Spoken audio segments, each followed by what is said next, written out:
Big Bash league is getting sold. Yes, आप सबने सही सुना, $400 मिलियन में बीबीएल को सेल ऑफ करने की बात हो रही है। लेकिन वेट, इसका मतलब ये नहीं है कि बीबीएल के सारे राइट्स ही सेल ऑफ कर दिए जाएंगे। बिग बैश लीग ऑस्ट्रेलिया की सबसे बड़ी कमर्शियल क्रिकेट लीग है और इसी के चलते Cricket Australia is planning to expand this league. अब आप सब यही सोच रहे होंगे कि एक जगह क्रिकेट ऑस्ट्रेलिया लॉसेस फेस कर रही है और दूसरी जगह बिग बैश लीग को एक्सपांड करने का सोच रही है। I mean, what is actually going on?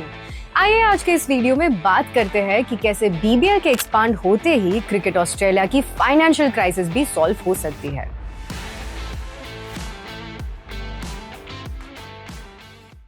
Cricket Australia ने रिसेंटली अपने बुक्स में $7.47 मिलियन का लॉस दिखाया है, जिसके चलते सभी फैंस और क्रिटिक्स का मानना था कि Cricket Australia is in major financial crisis. लेकिन क्या एक्चुअली ये लॉसेस रियल थे? कुछ सोर्सेस का मानना है कि ये लॉसेस सिर्फ एक बुकिश एंट्री थी ताकि क्रिकेट ऑस्ट्रेलिया बीबीएल में प्राइवेट इन्वेस्टमेंट्स ला सके। और अगर देखा जाए तो फाइनेंशियल रिजल्ट्स अनाउंस करने के कुछ ही समय बाद अब Cricket Australia actually BBL sell off करना चाहती है। लेकिन एक सेकेंड, टेक्निकली ये सेल ऑफ नहीं बल्कि एक स्ट्रेटेजिक और प्लान्ड प्राइवेट इन्वेस्टमेंट है। क्रिकेट ऑस्ट्रेलिया के कैलकुलेशंस के according this is a $400 million investment that they would be getting to nullify the losses. Big Bash League में टोटल 8 टीम्स हैं। क्रिकेट ऑस्ट्रेलिया का प्लान ये है कि 8 टीम्स में से 6 टीम्स के 49% स्टेक्स को प्राइवेट इन्वेस्टर्स को सेल करे और बाकी 2 टीम्स के 100% स्टेक्स कंप्लीटली बेच दिए जाए। फिलहाल ये 2 टीम्स है मेलबर्न रेनेगेड्स और सिडनी थंडर्स, जिनके 100% स्टेक्स बेचने की बात हो रही है। अगर हम इसके पीछे का रीजन देखें तो काफी सिंपल है। इन दोनों टीम्स के मैचेस मेलबर्न क्रिकेट ग्राउंड और सिडनी क्रिकेट ग्राउंड जैसे आइकॉनिक स्टेडियम्स में होते हैं और इसी वजह से इनकी वैल्यूएशन नेचुरली हाई हो जाती है। इनफैक्ट रफ एस्टिमेट्स के according these 2 teams are valued somewhere between $600 to $800 million. इसके अलावा क्रिकेट ऑस्ट्रेलिया ने लगभग $400 मिलियन का एक प्रोजेक्ट फ्लो प्लान भी बनाया है, जैसे कि $100 million will be used for budget repair. मतलब ये अमाउंट क्रिकेट ऑस्ट्रेलिया के फाइनेंशियल लॉसेस को कवर करेगा। नेक्स्ट $150 मिलियन फ्यूचर फंड्स के लिए साइड रखा जाएगा। फिर around $50 to $60 million grass root cricket में इन्वेस्ट होगा ताकि ग्राउंड लेवल क्रिकेट और स्ट्रॉन्ग बन सके।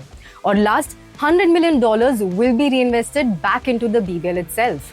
आपको सुन के लग रहा होगा कि Cricket Australia is in dire need of funds, इसीलिए तो वो इतने रिस्की मूव्स ले रही है। लेकिन सच ये है कि ये सिर्फ लॉसेस रिकवर करने के लिए नहीं हो रहा। बीबीएल को एक्सपांड करने का एक और बड़ा रीजन है कंपटीशन। हाँ, आईपीएल, SA20 और ILT20 जैसे लीग्स धीरे धीरे काफी ग्रो कर रहे हैं। These leagues are attracting foreign talent and paying them big salaries. तो नेचुरली अगर बीबीएल को भी टॉप प्लेयर्स अट्रैक्ट करने हैं और उन्हें कंपेटिटिव सैलरीज देनी है तो उनके पास एक बड़ी इन्वेस्टमेंट का बेस होना जरूरी है। क्रिकेट ऑस्ट्रेलिया का मानना है कि जैसे इंग्लिश क्रिकेट को रिवाइव करने में इंडियन आईपीएल ओनर्स ने बड़ा रोल प्ले किया था, उसी तरह बीबीएल में भी Indian owners investing could be a real possibility. Actually देखा जाए तो इंडियन ओनर्स के इन्वेस्टमेंट से क्रिकेट ऑस्ट्रेलिया को काफी बड़ा बूस्ट मिल सकता है। ब्रॉडकास्टिंग राइट्स का वैल्यू ऊपर जाएगा, व्यूअरशिप इंक्रीज होगी और टिकटिंग रेवेन्यू में भी एक क्लियर अपवर्ड ट्रेंड आ सकता है, सिर्फ इसलिए क्योंकि किसी बीबीएल टीम के साथ आईपीएल टीम के ओनर का नाम एसोसिएट हो जाएगा। अभी तक कुछ भी ऑफिशियली फाइनल नहीं हुआ है, but cricket Australia is very positive about moving ahead with this plan. उनका मानना है कि ये एक ऐसा स्टेप हो सकता है जो ऑस्ट्रेलियन क्रिकेट को once and for all rebuild कर दे। आपको क्या लगता है, will Cricket Australia sell off BBL to private investors?